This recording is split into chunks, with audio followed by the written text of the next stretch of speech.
Wait, I got it. Check. Check. Yes. Here we go. Okay, how's everyone doing? Wow, the energy is crazy here. So that's why, because energy is crazy, stand everyone up. Yes. Everyone. Even the ones that are already standing. Good.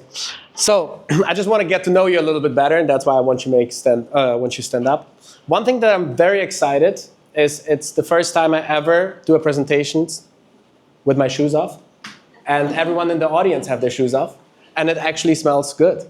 So I'm very excited for that. I'm going to say something, and I want you to sit down if you feel that's you. I'm creating content. It changes my life. I get customers for my business and get loads of views. Great, because if you would be that person, you would not need to be here. I run a business. Oh, almost. I run a business, and content could help me get more customers. Oh, okay, that's great. Can you sit down, please? I work for a company where marketing depends on social media, and content could be very useful for me in my day-to-day job. Okay. I have ever created one video and posted it online. Okay. You have never created a video and posted it online? The rest, if you're standing, just keep standing for the rest of the presentation. I'm just kidding, you can sit down. Okay, good. So we have some people here that could benefit from that. We have some people running businesses, being in marketers. One thing that I want to say, I am here because one day I picked up my phone, did a video online, and actually it changed my life. Yeah, I started working at the company. I met my partner. I created a lot of friends, like Camilla. That's the only reason why I'm here. And I actually got to live a life that I enjoy, that I actually mindful of. And I think that today we're living in a crazy world because it's for the first time in this life, every one of us has an equal opportunity. Bless you. If you have a phone that you're looking right now because it's too boring, then you also could use that phone to post online and get seen by millions of people. Get more customers, meet that dream person, or create connection and access that you could not imagine. And any one of you could do it.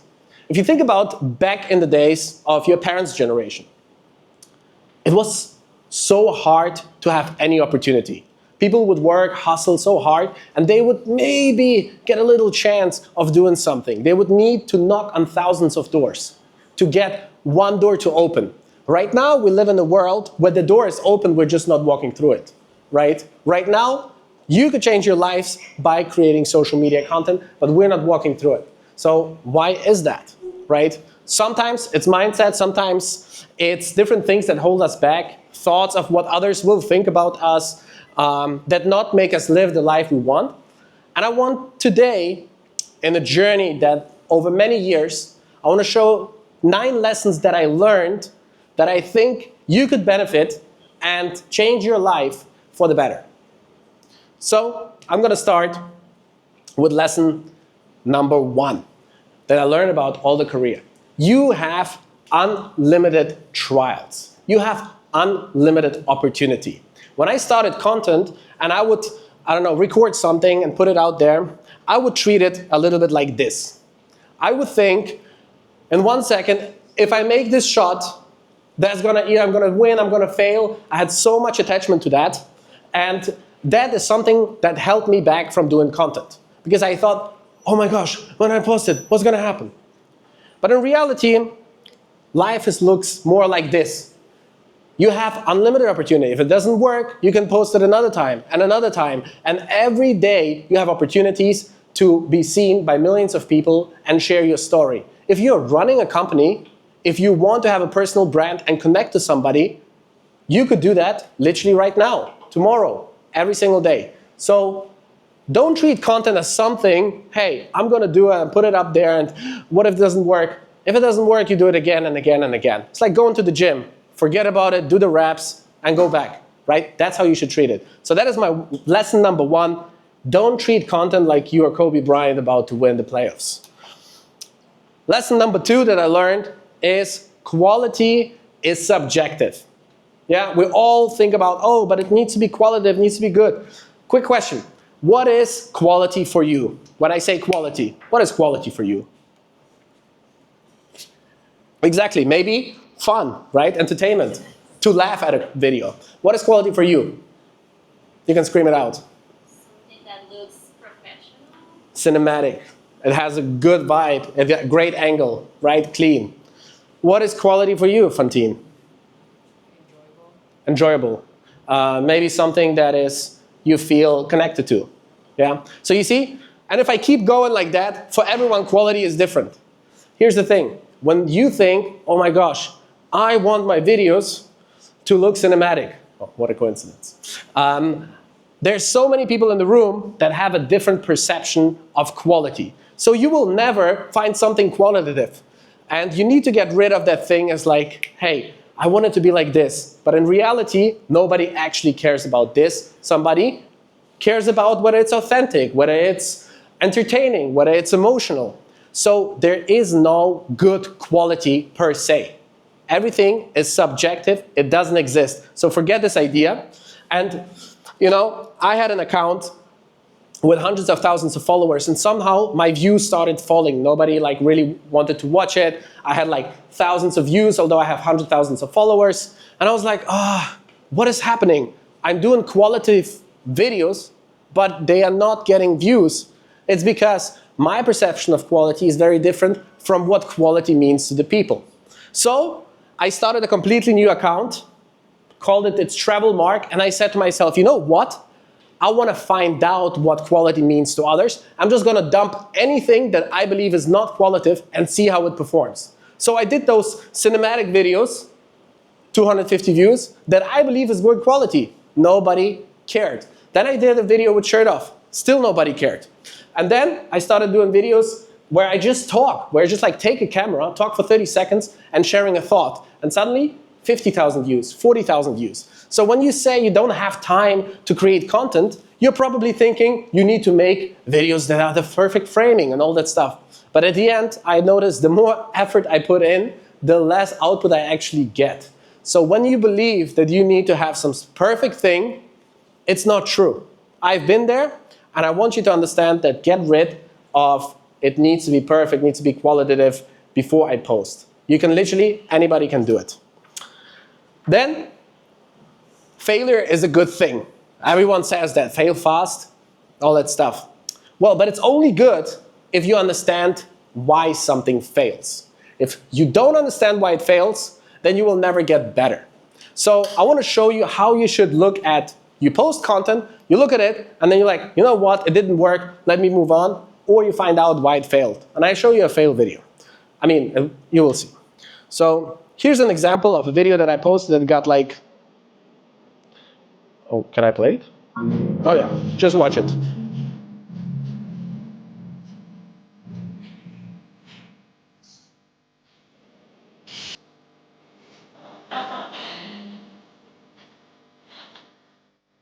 Oh, I'm sorry. So that's great. Oh, yep, we're here. That's great. Some people left. And remember, somebody said I don't have time. Guys, if you have time to go to the toilet, you can do that, right? I did that literally that way. So I posted this. It got me 14 million views on Instagram. I didn't sell anything in this video. I have wrote a caption that said, hey, if you want a travel guide to Bali, then comment Bali. Over 2,000 people signed up. We got 2,000 leads, and so on and so forth. 15-second video of me sitting on a toilet. Think about that, yeah? So you can do the same. Then I posted this video on TikTok, and I got very strange results. The first video I posted got 400 views. So I was like, it just doesn't work. And then I thought about it. Okay, let me see why it failed. I go into the analytics, I look up, and I see, oh, I posted it in Indonesia, only Indonesian people see it. Well, of course they will not relate to Bali Belly. they're really good at eating all kinds of food and not sitting at the toilet for a week. So I was like, wait a sec, who can relate to me? So I looked up who are the most people that visit Bali. It was Australians. So I turned on VPN and I posted it in Australia. And suddenly I got 136,000 people to watch that, right? So that is what I want you to understand about failure. Sometimes things fail and you think, it just doesn't work for me, let me move on. But in reality, if you don't understand why it fails, maybe it wasn't a failure in the first place. So keep that in mind. And that leads me to lesson number 3. Don't test 100 ideas, test one idea 100 times. Yeah? Because we're jumping often. We're doing something, we're like, that could work for my business, that could work for my company. It doesn't work, let me move on to the next idea. But then you're starting from zero. And I have a crazy example. So I did a video about diving. I posted it on Instagram, got 20 million views, crazy engagement. Posted it on YouTube. It's hard to see, but like it was like 1,700 views. I looked at it, I said, oh, you know what? It's not working, whatever. Yeah, it's just not working on YouTube. Very easy excuse. So then, 1 month later, I'm showing a friend of mine my YouTube site, and I see this. In every single language, this video was translated and got 12 million views in Arabic. I don't even know that language. 10 million views. Spanish, 26 million views. In total, I saw there was more than 100 million views on this video. Everyone made money from that video except of me. I was like, wait a sec, what the hell? How is that possible? It was shorter, there was a different voiceover, and I realized maybe that video wasn't that bad. It's just the way I packaged it. So I copied my copycats and posted it again, and then my video got 35,000 views. And if I would do it again, it could be more. So your mindset should always be, hey, I test one idea, didn't work, let me move to the next topic. No, test it 100 times until it works. Because if my video could get to 20 million in Arabic, then yours can do too. You just didn't package it yet. So it's all about the packaging. And yeah, it's quite incredible. Now, lesson 4, be authentic. The worst advice somebody could actually say to you. If I would be sitting in the audience, somebody said, be authentic, I'd be like, man, shut the front door. The reason is because, like, what does that even mean? I heard that. It's kind of like, hey, just do it. Okay. So I ask myself a lot, what is authenticity? What does it even mean? So, and then I realized what it actually means. Look, imagine I tell you a joke. I tell you, like, 2 iPhones walk into a bar, blah, blah, blah, eat an apple. And you could tell that joke to your friend. And this friend could tell your joke to another friend. Maybe somebody will laugh, most probably not. But the point is that you could retell that joke. That is what is not authenticity. Anyone knows of you Dave Chappelle? Yeah? Well, one of my favorite comedians. So he makes a lot of storytelling. He's like, I grew up in a white neighborhood. I was broke as a black person. I could never retell that joke, right? I could never say that, and you're like, yeah, that makes sense. So that is authenticity. If nobody can retell your story, that makes you authentic. Because authenticity is what makes your story yours. You all have lived only your life. There's only one person that, let's say Camila, lived in Taiwan for 10 years, Spanish, had so many different experiences. If she talks through that lens, nobody else could ever retell that story. So when you hear be authentic, then think about, could somebody else say what I say and just make content of that like people did with mine? So add personality into it. That's what makes it authentic. Lesson 5, don't think about niche, think about the lens. A lot of people, for example, you do sustainability, right? Think, oh, sustainability, that's my niche. I can only talk about sustainability and I need to focus on all the technical aspects, right? The reality is not that way. And a lot of people struggle then to find, like, what should I really talk about? I can only talk about this thing. But change your mindset from niche to lens, the way you view the world. You're going to see, example, my niche is business, right? I only can talk about business, but that's a lie. If you put on your glasses, your business glasses, you can talk about so many things. You could talk about relationships. You can talk about travel. You can talk about education, right? But how? Hey, should I start a company with my boyfriend? How do budget airlines make money with the next time I travel? Or is it worth to get a business degree?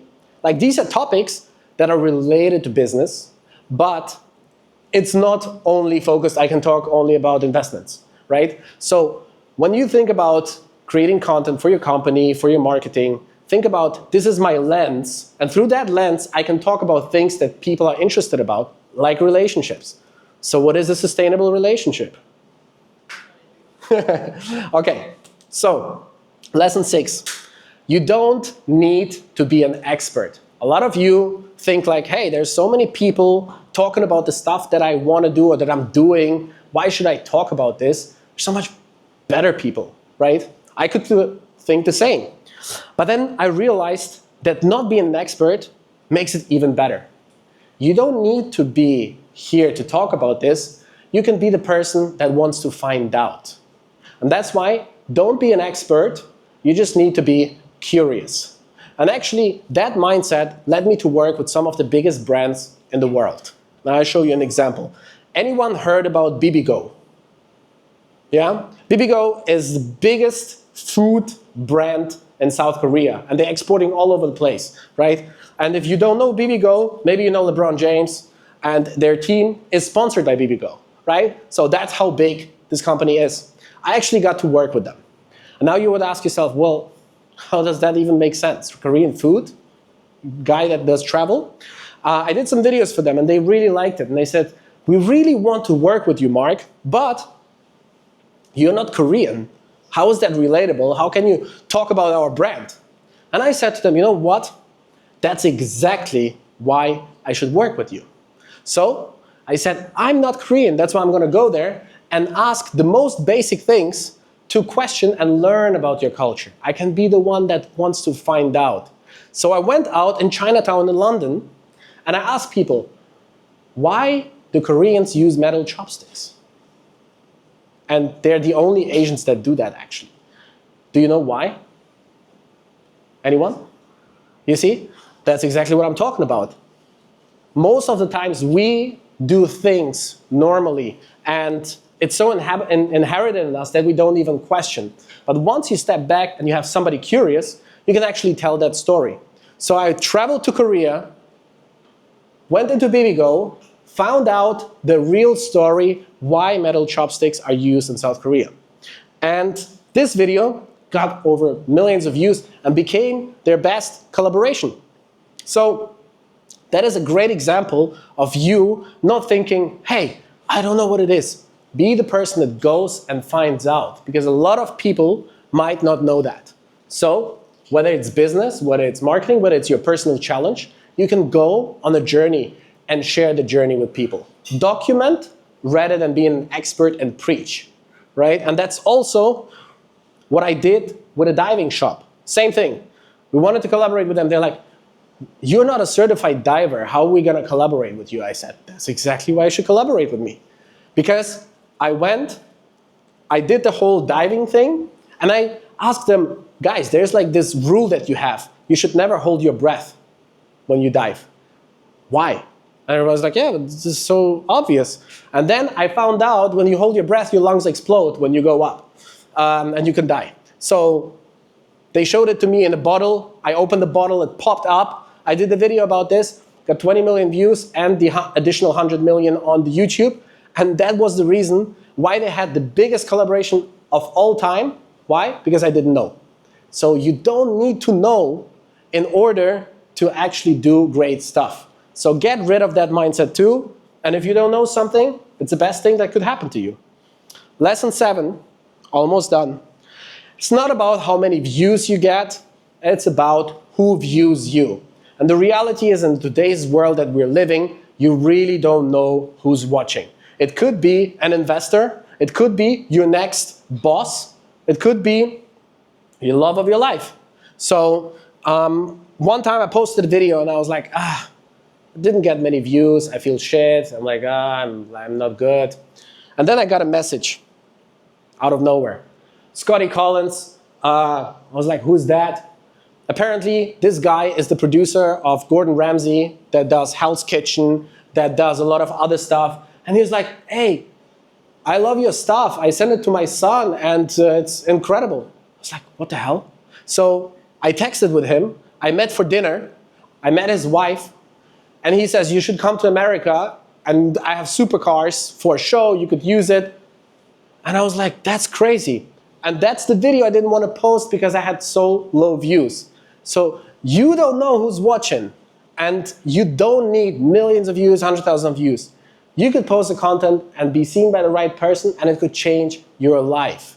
That's why a lot of you in the beginning, when you're going to post, you'll be like, oh, I have only 300 views or I have this, it's not working. Well, do you know who's watching? And maybe in 2 years, that's the one. And finally, lesson number 8, don't be perfect.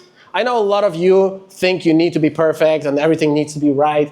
I work with some clients that really made me like do every comma right and every point when we did the subtitles. Yeah, James already mentioned this, nobody really cares. But in addition that nobody cares, it actually could be better for you to not be perfect than being perfect. And one of my best collaboration, again, happened by not being perfect. I was in Germany working with a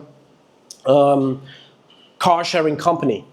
And I did a video about, in Germany there's a place called Little Tokyo. It's the biggest Japanese community in Europe, in Düsseldorf.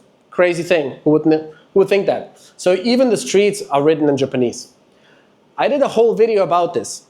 And then I pronounced things wrong. I said daroyaki instead of doroyaki. I said taroyaki instead of takoyaki, and many other things. And I was like, when I was editing the video and the caption, I was like, oh no, shit. I need to change that. What's the brand gonna think? What the people gonna think? But then for a moment, I was like, you know what? What if I post it? What's gonna happen? I mean, it happened pretty much what I expected. Oh, how you can pronounce that wrong? You're gonna get cooked. Yeah? And indeed, I got a little bit cooked, as people say. Oh, you should say this. Man, dude, how can you be like this, right? People went crazy. And it's incredible. People love to correct you. Yeah? If you say something wrong, people love, they feel so much better. And actually, you can use it to your advantage. Because a lot of people commented, well, you know what else got cooked? My views. Because everyone was commenting, it boosted the video so much that I got to like millions of views and this brand was like, oh my gosh, this is incredible, you're a genius. And I just made a mistake. So that's what I'm saying. Sometimes we're like, oh, we need to be perfect. I'm so afraid. Guys, don't be perfect. Because people will correct you and you're gonna get more views and you get more people the chance to actually watch your video even more carefully because they're looking for mistakes. So, lesson number 9, and that's the final lesson, social media is a tool. It's not about you going there, have some views, have some likes, and feel better about yourselves. That's what I thought in the beginning. I was doing content for the sake of doing content. And some brands worked with me, but I have to tell you, although I have some incredible collaborations, I now think that's actually not what it is. I actually don't like it anymore. And that's why if you would start, don't wait until you have an audience. Yeah? Because once you have an audience, you will notice one problem. That it's quite blurred. But besides that, you will notice that I have 100,000 followers. But my views sometimes could be 20,000, sometimes could be 1 million. And actually doesn't matter how many followers you have. You could have exactly that same thing. So you don't own your audience.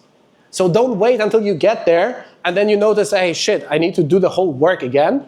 So content is traffic, right? It's like me right now speaking to you, and maybe some of you will come and get to know me and we do something, right? But it's traffic. And traffic needs to go somewhere to fulfill your goals. If you do content, you get likes and followers, great, doesn't matter, nobody cares. So Yeah, that's what I said. You are here, and you need to think, what is your destination? Is it to have more customers? Is it to have a better job? Is it to have a better life? How do you get there? And then you reverse engineer, and you use content as your engine, right?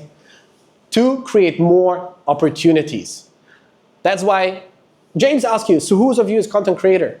Who wants to become a content creator? The reality, not a lot of people want to become content creators. Yeah? You know why? Because that's not the real goal. The question is, what do you want to achieve? Oh, I want to have a better job. I want to have a better seller. I want to have a speaking engagements. I want to meet investors. That's what you all want. You don't want to become content creators, but you want to use content to increase your opportunities. And the reality is we're living in a world where that's possible for everyone. So that was all my 9 lessons. I hope it helped you to a little bit shift your mind about, hey, actually we're living in a crazy world. And most probably, at one point, content is not going to be free. You're not going to be able to post stuff and get seen by a lot of people, and then it's going to be too late. And you don't want to wake up in that reality and be like, yes, I should have, right? So if you're interested in learning more, doing a workshop, or getting materials where I actually show how to get stuff done, we have a community. You can scan the code, you can register, and leave your stuff, and we are sharing some free resources there where you can learn stuff. But I hope now the question is not if you're going to become a content creator, but whether you're going to be fulfilling your goals using content. Thank you, guys.